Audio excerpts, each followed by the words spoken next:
This episode of the Poundcast is in part brought to you by Louisville Vegan Jerky Company. They make Louisville Vegan Jerky. That's right. It's meatless, plant-based jerky, and you can find them at lvjco.com. And they have lots of different flavors you can choose from, such as buffalo hot wing, pepperoni pizza, smoky Carolina barbecue, and they also have limited edition flavors that they come out with every month. And the newest flavor is a collaboration with the DJ Sudden Death. It's called Sudden Death's Spicy Sweet Gochujang. So this is a new take or a sort of remix of the classic LVJCO flavor. And it's the new and improved Spicy Sweet Gochujang. So if you order on the website and use the code word Poundcast, you get 20% off your order. Now, this stuff is bagged in the United States. It has a shelf life of 9 months, and you don't have to order it online. If you want to order it in person at stores, you can find it at places like Whole Foods and Sprouts. And just check out their website, lvjco.com. Once again, use the code word Poundcast and get 20% off your order.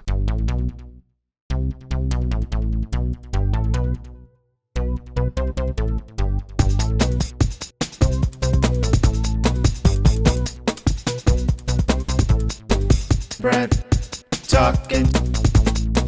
Brent, what will Brent talk about today? Brent talking to some pimples. Brent will talk to friends, and Brent talking on the Poundcast. Welcome to the Poundcast. My name is Brent Weinbach, and here I am once again doing another solo episode. And I went to the dentist recently for my biannual checkup, cleaning. Isn't it kind of weird how biannual can mean every 2 years, but it also can mean twice a year, right? I guess it's just interesting that bi can mean twice as much or half as much. So anyway, I went to the dentist, and it was a new dentist. It was a new office for me. And the first main section of the visit is x-rays. And I don't know if people have ever gotten x-rays before with your teeth. You probably have if you're an adult. But it hurts. It's painful. Isn't it? You know, there's this, they stick these things in your mouth. They put these devices in your mouth that are too big for your mouth, I feel like. And they dig into your gums, or they dig into the roof of your mouth, or they dig into your cheeks and stuff, and they cause trauma. It's a traumatic experience. I think I have in the past maybe gotten a canker sore because of the trauma that I experienced in my mouth from getting an x-ray. But in the past, I usually get these x-rays they're kind of these almost like credit cards that are put into your mouth somehow. And the edges of the credit cards they seem to cut my mouth, you know. And in the past, I've expressed my discomfort with that, and they've put gauze on those credit cards. They're not credit cards, of course. They're just they're these sort of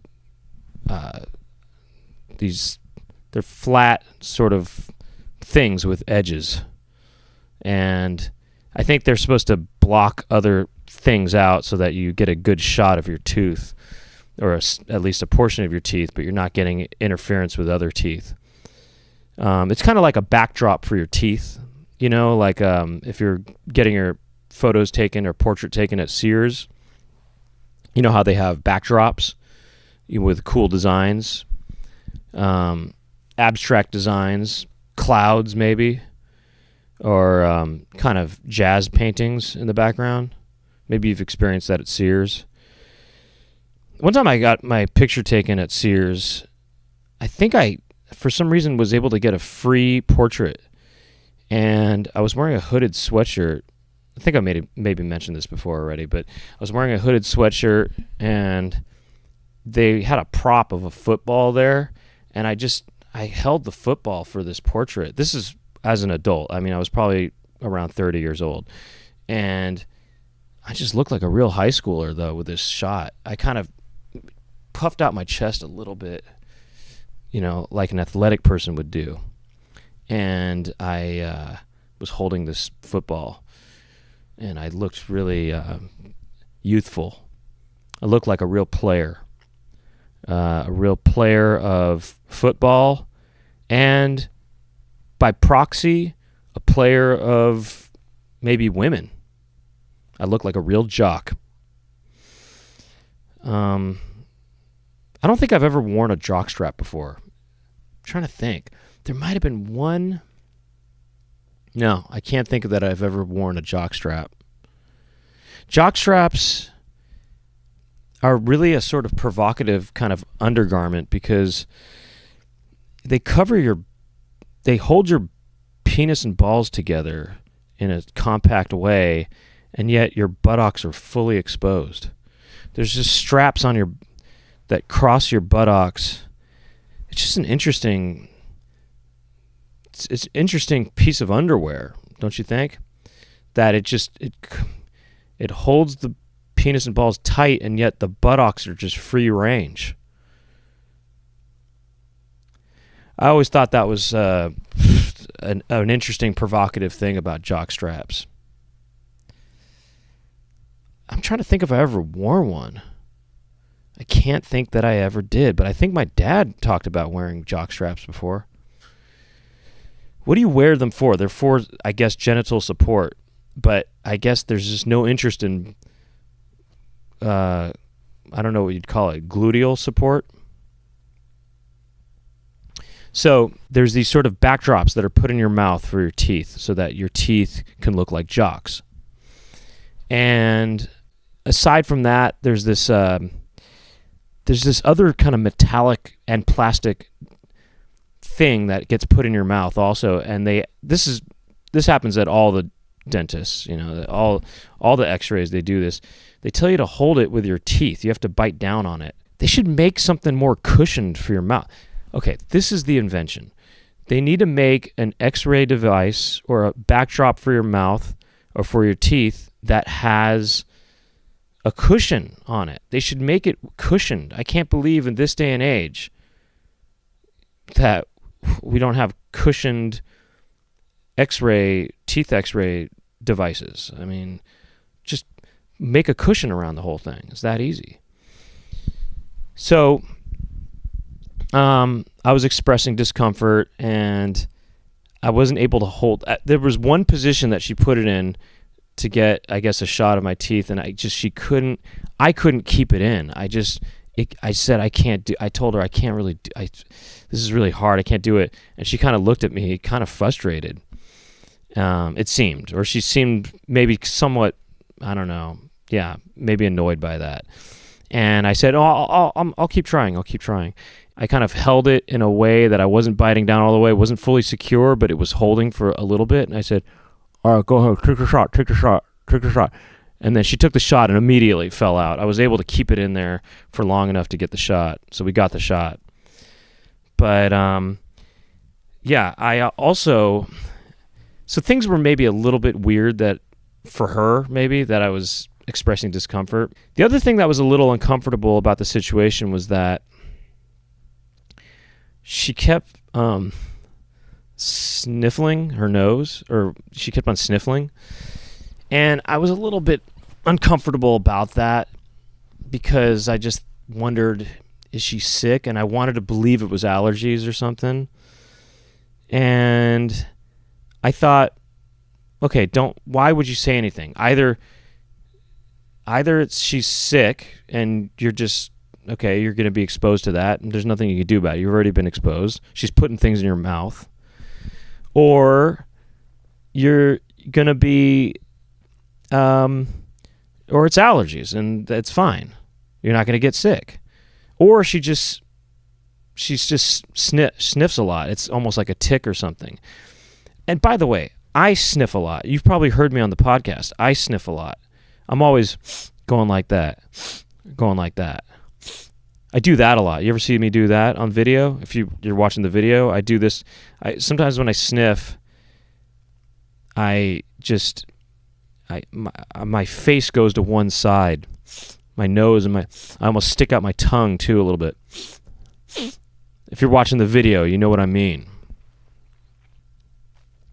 You kind of, my face maneuvers to the side when I sniff. And why do I sniff a lot? I think I'm allergic to dust, I think, and there's dust everywhere. I'm a bit of a booger boy. I am a booger boy. I'm a true booger boy. I'm not even a bit of a booger boy. Maybe I used to be a bit of a booger boy. Now I am a true booger boy. I don't know what happens, I feel like the older I get, the more boogers I get. It just happens. It's just I'm a booger boy. I'm full of boogers now. I always have to blow my nose, and I'm always sniffing like that. Anyway, I don't think it looks the most flattering to sniff my nose to the side like that. That doesn't look good. So I'm training myself to sniff forward and straight. So then instead it looks like this. Sorry, this is only for the video people, but so it looks like this. That way I look more present. I look actually quite handsome that way if I sniff forward and straight ahead. Again, that's for the video people only. And if you want to watch a video, youtube.com/thepoundcast.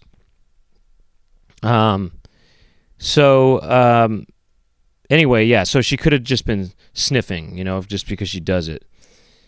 But something about me wanted to just know. I wanted to know the truth. I just wanted the truth, even if it was bad news. So I said something. I didn't even want to say something, especially after, maybe the discomfort of the x-rays and, kind of, that whole scene, the whole tantrum I threw about the x-ray thing being in my mouth. No, I'm kidding. I didn't throw a tantrum. I was very mild about my expression of discomfort, but I did say something though. I couldn't help myself, and I said, "Oh, you got the sniffles, huh?" I know. It's just, it's sort of a passive, slightly aggressive way of asking, "Are you sick?" If you're sick, why are you at work? I am kind of saying that, I guess, a little bit. Why did you come to work? Why are you putting things in my mouth if you're sick? And she said, "Oh, I do." She said she wasn't aware of it, and I said, "Oh yeah, I thought you were kind of sniffling or whatever." And she said, "Oh, I think it's probably just habit." So maybe it is kind of like me, where you're just sniffing all the time because you just do it, I guess. But I did feel like, okay, maybe the mood now is more sour than it already was because of the x-rays. So I thought, let me try to lighten things up a little bit, and I want to try to be friendly to this woman, to make it, just lighten things up a little bit, ease any sort of tension that there might be. So the x-ray photos or whatever they are, the x-rays showed up, they were up on the screen, and I commented on them, and I said, "Oh, they look like little toes, huh?" I said, because they kind of do look like toes. You ever look at x-rays of your teeth? They look like toes. The way that the teeth are, they look like little toes, like little feet. And I said that to her. I said, "Oh, they look like little feet, huh? Little toes." And I think she did find that amusing that I said that. She said, "Oh yeah, they do, huh?" or something like that. So I kind of just wanted to, lighten the mood with a whimsical observation like that. And I think that did help. I think that did maybe I think that brightened her day a little bit, or maybe she just humored me a little bit and maybe just thought I was weird. And then I thought, let's keep it going. I'm going to keep these whimsical thoughts going, I think. So she took my blood pressure after this, and it wasn't the usual thing. It wasn't that pack that goes on your it wasn't that what do they call it, a diaphragm or something? It wasn't that thing that goes on your arm and it pumps up and squeezes your arm. This one went on my wrist. Okay? And it was kind of a newer technology, it seemed like. It wasn't a thing that, I don't know, it didn't seem like it didn't blow up like a balloon or something like the one on your arm does, but this one was on my wrist, and it pumped up and it squeezed my wrist. And by the way, I like those things a lot. I like it in my blood pressure taken. It feels good to me, that squeezing. I like to be squeezed. I didn't tell her that, but I did say something kind of similar. I said, so she pumped me up, my wrist, it's all pumped up and tight. And I had this thought that I shared with her. I said, I wonder if anyone's ever thought about making a full body thing like this, a full body glove, so that your body can just be fully squeezed. I asked her I wonder if anybody, I just expressed that to her. I said, I wonder if anybody's thought of that. And her response, it wasn't as enthusiastic. By the way, she wasn't that enthusiastic about the toes thing, but it was definitely less enthusiastic. I mean, she kind of thought, yeah, I don't know.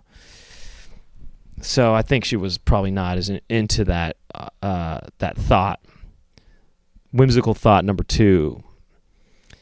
But that would be nice, though, I think. Wouldn't you think? And if I was her, I would have thought, if they have this, if I was her, I would have said, I don't think anyone has thought of that, but someone should. And it would be nice to be squeezed. Your entire body gets squeezed. That would feel good. Feel tight in your whole body. You feel like a real jock. It would be kind of like a jock strap for your whole body. And that feel kind of, make you feel tight. It feels good to be tight sometimes. Don't you think? So, so I don't know. I think that probably overall she probably, didn't maybe connect with me as much as maybe someone else might have. So that happened. That was pretty much the end of that. She said, after the body squeeze, the body glove. By the way, that's what the company Body Glove should make. They should make a full body glove. I guess they do. That's what they make wetsuits, and that's almost a full body glove. Except, why don't you just... Yeah, except the hands are exposed and the feet are exposed. And so is the head. I guess if you had everything covered, you would basically be a gimp. It'd be a gimp outfit. I guess that's what a full body glove is. It's a gimp outfit. And if it tightens you up like that, you're a gimp. Gimps are basically tight. I think gimps like to be tight. No, I don't want to have something on my head, though. I wouldn't mind. Look, I'm not trying to say I have any kind of gimp curiosities or that I'm not a gimp. Okay, I just want to make that clear. I'm not a gimp. I've never been interested in being a gimp, and I don't want to be a gimp. But I don't mind the sensation of being squeezed. I do like that. Okay, does that make me a gimp? No. I mean, look, I think we're all different, but there's things that we can connect on, and maybe that's something I might connect with a gimp about, is that I might relate to a gimp in that we both like to be squeezed, okay? But other than that, I'm not interested in being a gimp, and I never will. Okay, so don't get any funny ideas about me being a gimp, okay? So she told me So she told me, she said, "Okay, Gimp, the dentist will be with you in just a moment." She called me a Gimp. Okay, Gimp Weinbach. What if my name was Gimp Weinbach? It kind of almost works, I think. But don't get any ideas, okay? No, she told me, okay, so the dentist will be with you in just a moment. Okay, so then the dentist came, and yeah, he was very nice, and I think he was impressed with me. He was very impressed. In fact, he told me he checked my mouth out, he checked my teeth out, checked the X-rays out, and he said, and this was a Thursday, by the way. He said, "Best teeth of the week." He said, "You're the best teeth I've seen all week." That's what he said to me. And it was a Thursday. Let me just reiterate. It was a Thursday. So that's a pretty good compliment. I mean, he said, "Yeah, you have really good teeth." And he said that my teeth being so good, he said that I was a good candidate to get a whitening treatment. I don't know what that means exactly, because if my teeth are so good, why do I need to get why do I need whitening? But two, I guess maybe your teeth need to be in good condition to, I guess, withstand a whitening treatment. To me, that scares me. I've never done whitening before, and I never will, for a couple different reasons. One, I feel like whitening would, I don't know, be detrimental to my teeth in some way. I feel like it feels like it's attacking the teeth in some kind of way. I don't know. It would be acidic or something. I don't know. And the fact that he essentially sort of said you need good teeth to do whitening, that made me think, okay, so if your teeth are weak or bad, then whitening could be bad for your teeth. I don't know. That just makes me think, stay away from whitening. But also, if teeth are too white, if a set of teeth is too white, it looks a little weird, doesn't it? They look kind of fake or something. Yeah, I like my teeth with a little bit of a tan to them, a little bit of color, I think teeth with some color looks, to me, it looks a little healthier to me, I think. It just looks like your teeth has been in the sun a little bit, You're getting some sun, you're looking healthy. I'm not saying full-blown yellow, but just a little bit of an off-white, That's sort of what I like. I like a little bit of an off-white. And, that's kind of what I am, too, I guess, is off-white. But fully white teeth just looks, there's something kind of, it looks almost like artificial intelligence or something. It looks like Pixar. It kind of makes me think you're in a Pixar movie if you have, fully white teeth. And me, I like to look more like I'm in a traditional animated 2D animation, hand-drawn. I like to be hand-drawn. I want to be hand-drawn with my teeth, and I don't want that Pixar look. I don't want that. It just looks like CGI. That's what I mean. It looks like computer graphics, CGI, computer graphic. What does the I stand for? Image? Computer graphic imaging? Computer graphic image. It's got to be imaging. There's some new rides at Disneyland these days that you can tell the new ones because the new ones look like CGI. They use a new quality for the structures. They look like they're made out of some sort of foam or something, and the foam looks like CGI, and it looks really clean and kind of artificial, and it looks like someone who got their teeth whitened. And no disrespect to people who get their teeth whitened, whatever makes you happy, okay? But the older rides, as long as they haven't updated them, it's wood and it's painted wood, and it looks, there's some sort of, there's some other material that's on the wood that is painted, and it doesn't look as clean. It doesn't look like computer graphics. It looks just like classic stuff, and it looks good, and I want my teeth to look like classic stuff. So yeah, I like a little bit of an off-white. And I told him that. I said, yeah, I like my stuff a little dark. Not too dark, you know. And he said, oh, yeah, I get that. He goes, I get that, yeah. And, but he's saying, you know, you're a good candidate for whitening if you ever want to get that done. I said, all right, I'll keep that in mind. You know, maybe one day when I want to upload myself to the internet or something like that, you know, if I want to upload my brain to the internet somehow and become immortal, maybe I'll get my teeth whitened then. You know, I do have some issues with my teeth, which is the enamel's weak on my bottom teeth for some reason, and it does come off. It's come off over the last 20 years of the enamel's come off, and he noticed that. He recognized that. He said, yeah, there is that, but and there's a little bit some recession in my gums. And he thought, you know, he recognized that. He recognized my flaws, but he still thought I was the best. So, you know, I'm not trying to say I have the perfect teeth, okay? I have flaws. We all have flaws. You know what I mean? There's no such thing as perfect. That's the point. That's the point I'm making, is that nobody's perfect, okay? We all have flaws, and we have to come to terms with those flaws. We have to accept those flaws, and we have to learn to love those flaws sometimes, as long as they're not hurting anybody. So then it was time to get my teeth cleaned by the hygienist. And I get taken into another room. And the woman, she was beautiful. I have to say, she was a beautiful woman. She was a beautiful woman. She looked like a movie star. She looked like maybe not a movie star, but she looked like a TV personality, at least. At least a TV personality, maybe a movie star, or at least maybe someone who works in production.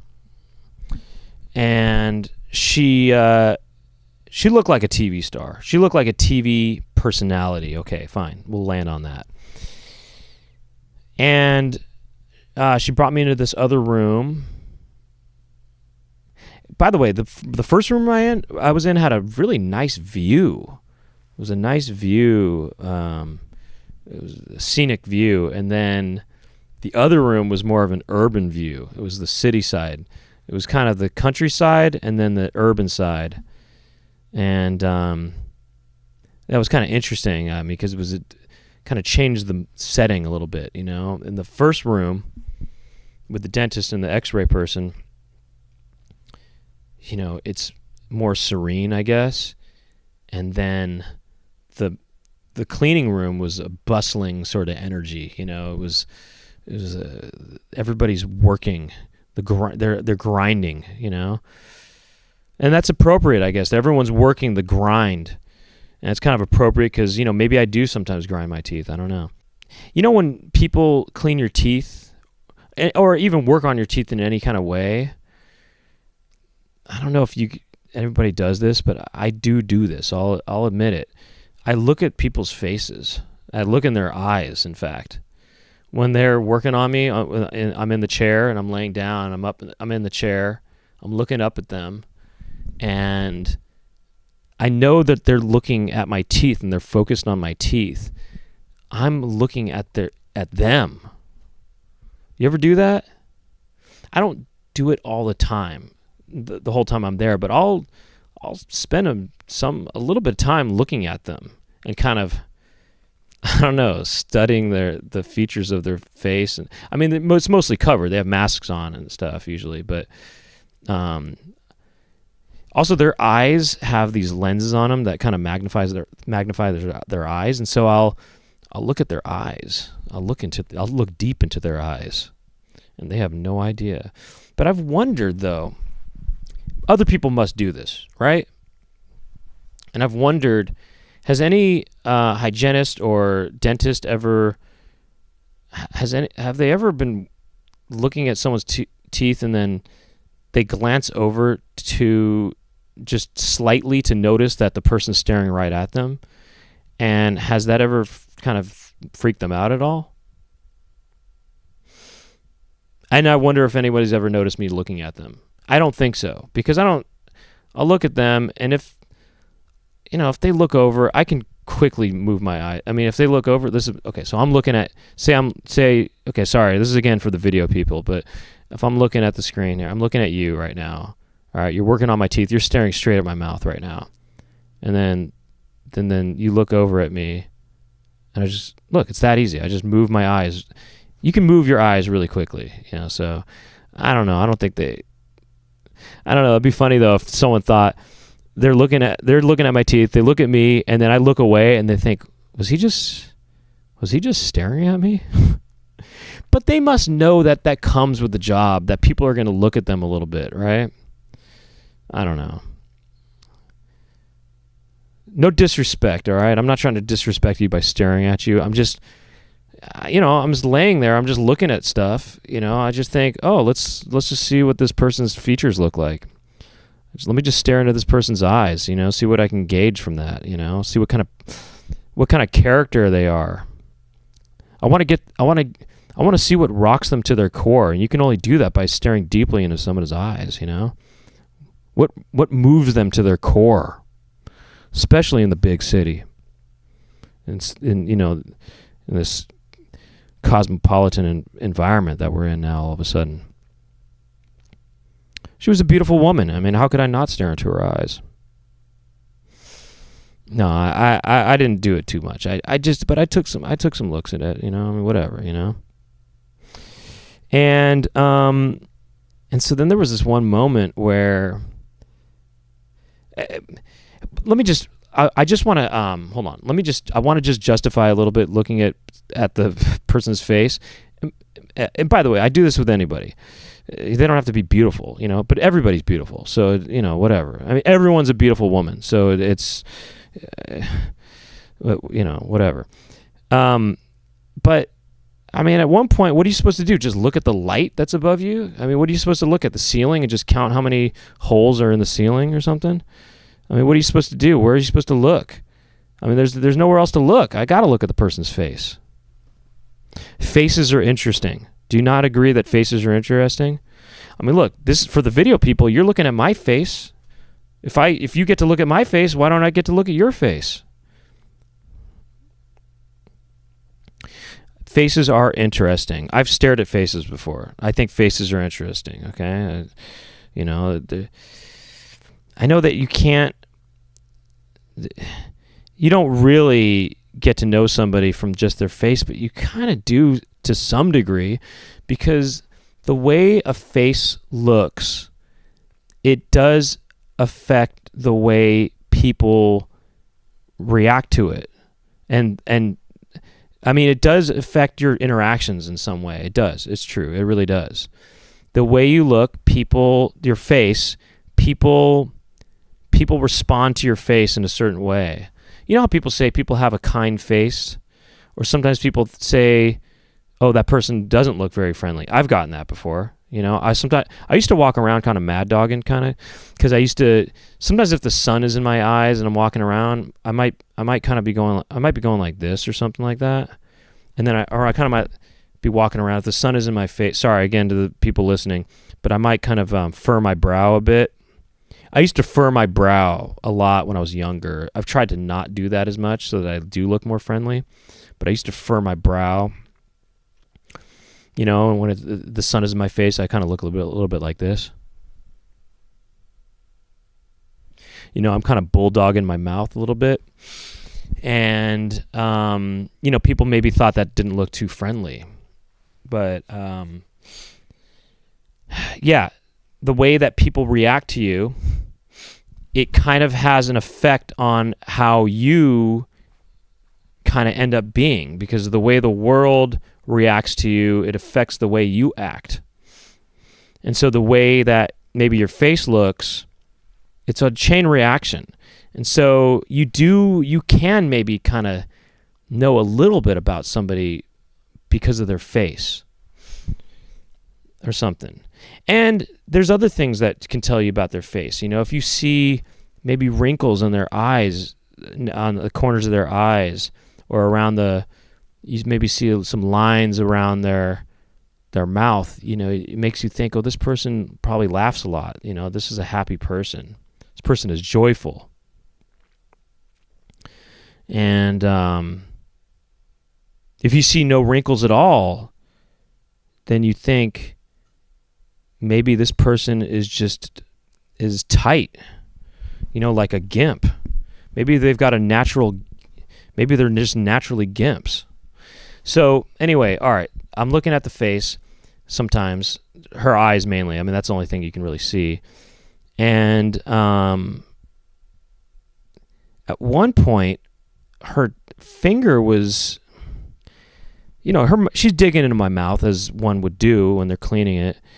And at one point, her hand was kind of, I don't know, her finger was just sort of in my mouth. And it was totally an accident, I swear. But I kind of somehow just moved my tongue in a way that I licked her finger, the tip of her finger. And I thought that was interesting. I just thought that it was kind of, I don't know, it was kind of, there was something kind of risque about that I somehow moved my tongue, it licked the tip of her finger, and I just thought that there was something kind of, provocative about that. And I thought that maybe, I thought that was kind of, what am I trying to say here? That it was kind of I don't know, it was kind of inappropriate in a way that maybe is exciting. And I don't think she noticed, but I noticed. I noticed big time.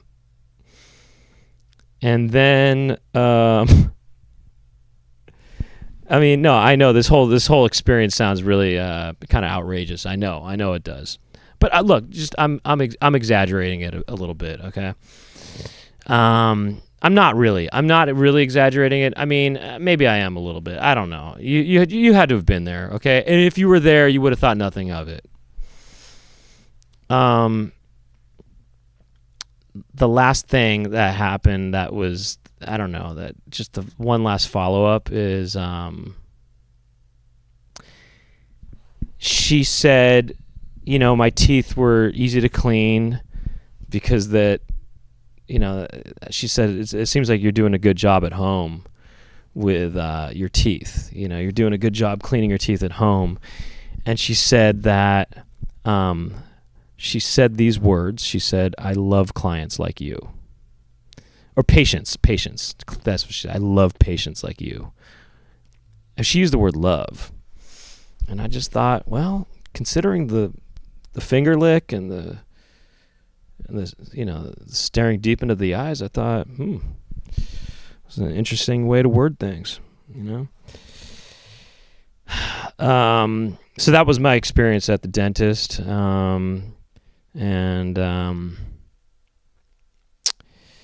Yeah, it was a good first impression, I think. I think overall it was a good first impression. I think I could see us I can see lots more cleanings happening at that place, So I was listening to the radio in the car, and I hear this word on the radio, and it just it really drove home this thought that I've had already, that I've had over the last, 5 years, that the A word is not a bad word anymore. Is that right? The A word doesn't seem to be a bad word anymore because it just seems like I'm hearing the A word. I'm talking ASS, okay? I'm hearing it on the radio I'm hearing it on NPR. I'm hearing it describing a play or something, and it's an advertisement for a play, and they're talking about, and they use that word. I think they say bad ASS at one point, and I thought, okay, at what point did this become okay as a word? And I saw a billboard driving too that said the A word in there, and I thought kids can see this. Kids could listen to the radio. And you're hearing that word now pretty commonly. Oh, there's that movie, Kick ASS. You know? Okay, so this is an okay word now? When did that happen? That's interesting to me, because back in my day when I was a kid, that was a bad word. You couldn't say that word. And so that word seems like it's now not a bad word. But then is ASS whole okay to say? It seems like that might still be a bad word, but I bet we start seeing kids saying that soon. When I was a kid, when someone said a bad word, people would say, "Ooh, mamma mia." Did you ever get that when you said a bad word when you were a kid? Ooh, mamma mia. They would say that, and I was thinking about that expression recently, and I thought, where did that originate from? Ooh, mamma mia. Someone says they say the A word, right? I think it's crazy to me that the A word is not a bad word anymore, and that kids could say it now. I just think that's crazy, and times have really changed.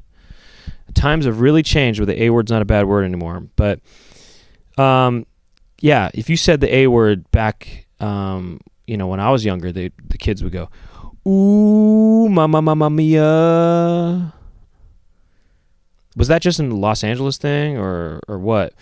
Because to me, it seems like it must have originated from Italy or something. Because Mamma Mia, that's an Italian thing, right? Mamma Mia. It comes from that, right? So it's somebody kind of expressing, I don't know, some sort of, despair in some kind of way. Mamma Mia. Or they're overwhelmed, and that's the expression of being overwhelmed. Mamma Mia. Where did that come from? And Mamma Mia, it evolved into ooh Mamma Mia. Ooh Mamma Mia. So it comes from Italy.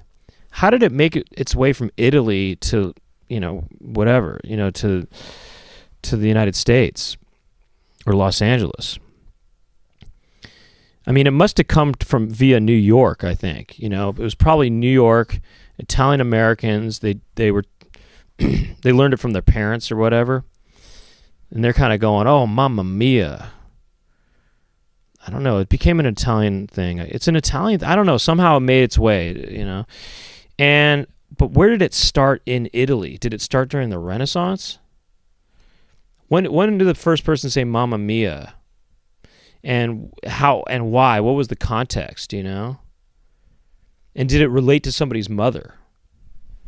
Was someone in Italy during the Renaissance? Mamma Mia. What does Mia mean? Now that I think about it. It means my, right? Mamma Mia, my mom, my mommy. So that's what it means. My mommy. My mommy. Oh, my mommy. Oh, my mom. Oh, my mother. My mother.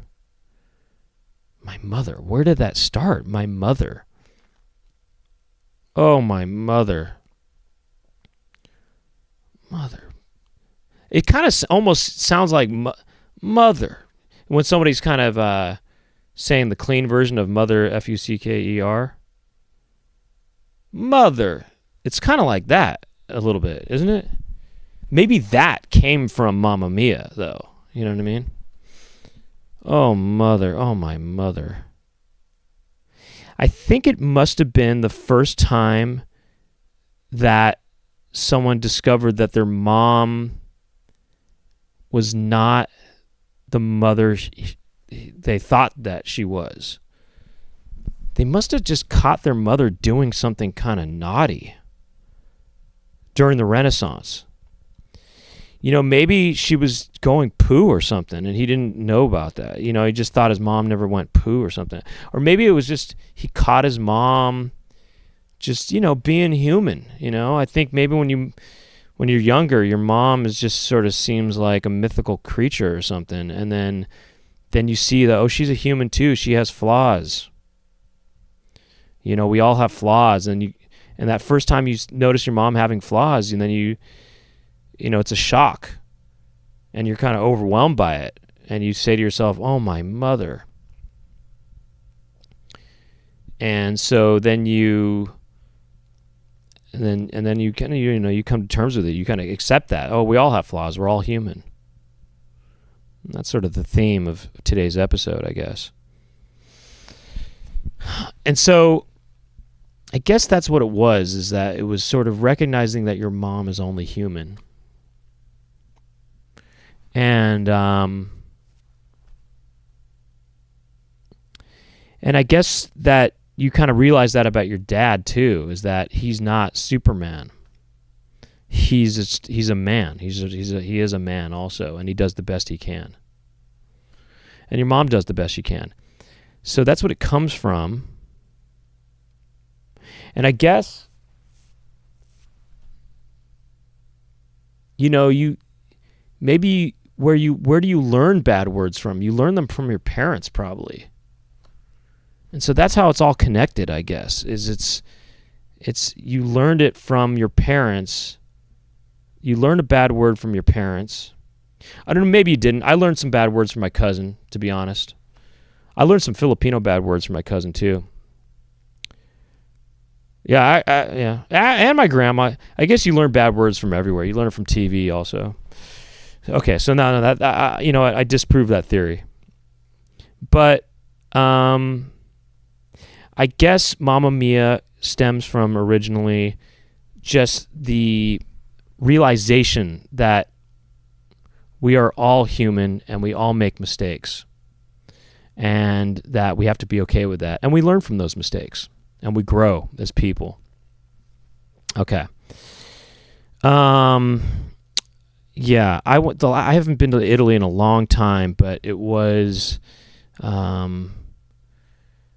over 20 years ago that I went to Italy, and the thing I probably remember the most about Italy was that there's just so many mopeds.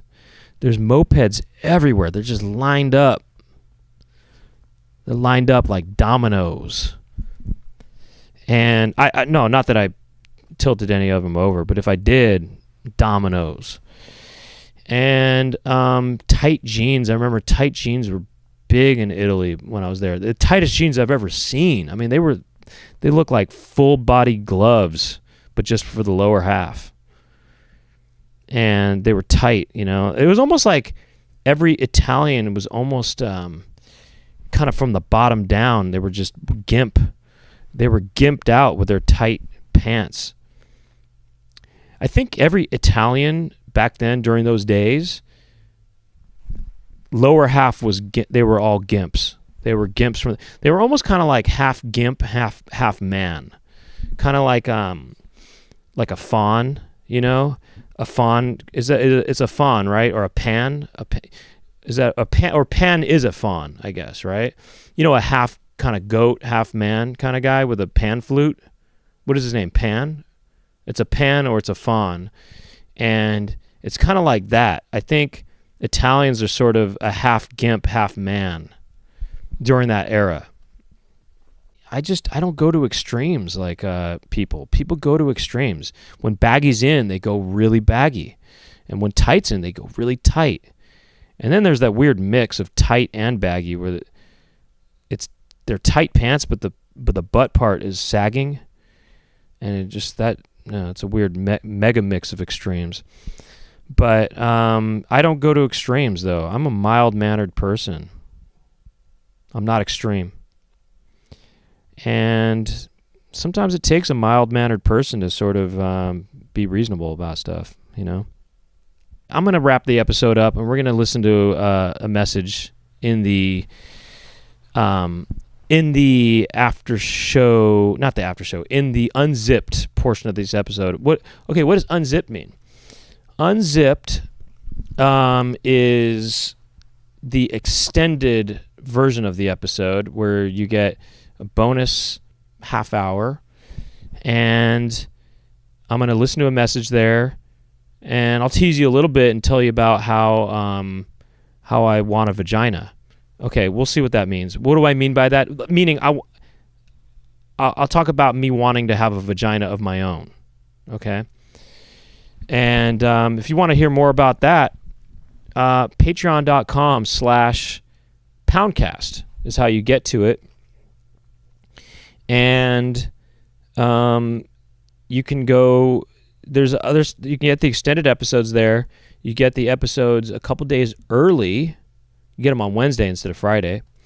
And they are pretty much ad-free. We keep the jerky ad on there, but that's it. You know the jerky ad's only about a minute. Other than that, totally ad-free.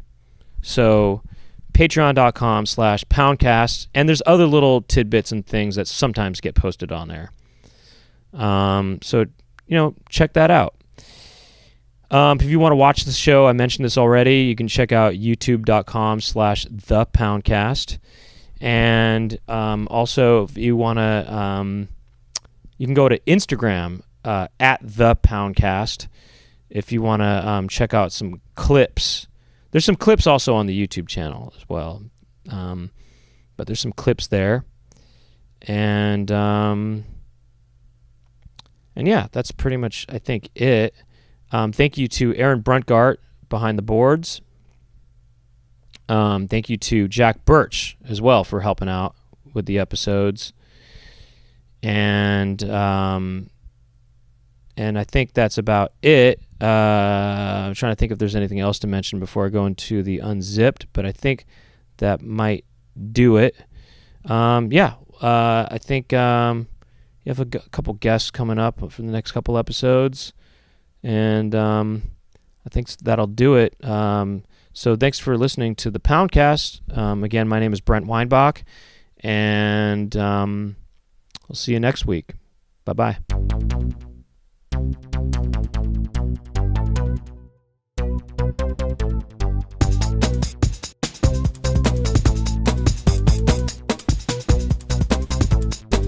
Brent talking. Brent, what will Brent talk about today? Brent talking to some pimples. Brent will talk to friends, and Brent talking on the Poundcast.